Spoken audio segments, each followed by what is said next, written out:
Well, the biggest names in Hollywood were all on hand for the 2020 Golden Globes. And while ratings took a dive this year, we're going to break down the best moments you may have missed. For the fifth-time host, Ricky Gervais wasted no time roasting the celebs. Take a look. You all look lovely, all dolled up. You came here in your limos. I came here in a limo tonight, and the license plate was made by Felicity Huffman. So, no, shush.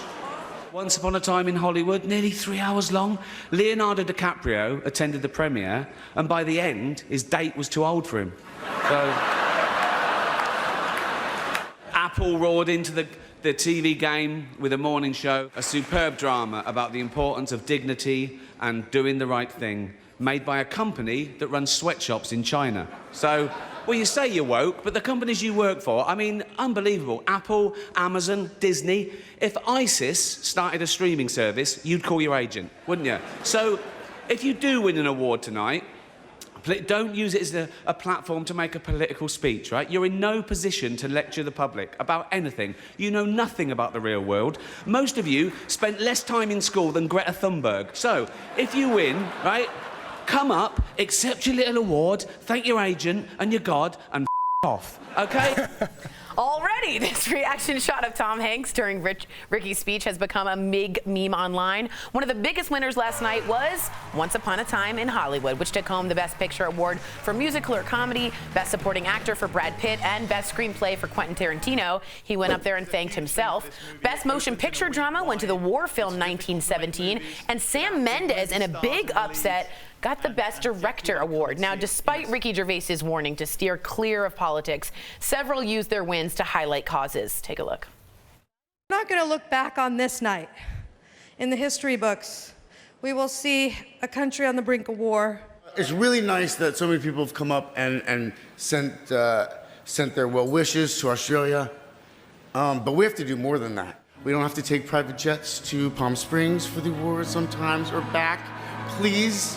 As women and as girls, things can happen to our bodies that are not our choice. I've tried my very best to live a life of my own making, and I wouldn't have been able to do this without employing a woman's right to choose.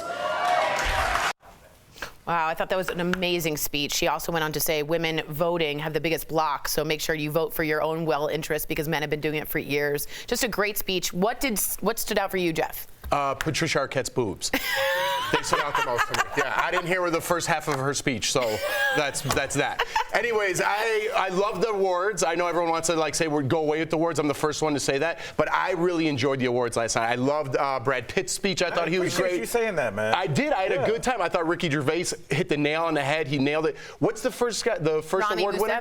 Rami Youssef. Yeah. I thought his speech was fantastic. He was great. But my favorite part of the night was Tom Hanks. You know, he's a class act. His family was there. He got emotional, and he said something that really touched home to me. Not just young actors out there. I know not a lot of young actors are watching this, but everybody in their job. Show up on time. Work hard. He talks about how his process of how he got to where he got, and it's as simple as that. Showing up on time, working hard, learning from other people in your industry, and pushing forward. I love that, and it really touched home for me. So I thought it was a great night. Nice job. Well said. Yeah, I think Ricky Gervais's speech was interesting in the beginning because it takes a lot of duality of thought. I think points were absolutely made, but is Ricky Gervais an American citizen?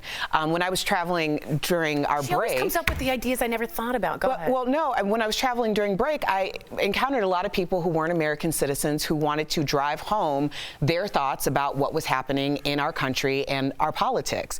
And while I appreciate everyone having a voice, it's kind of like going to dinner where you're not the one paying.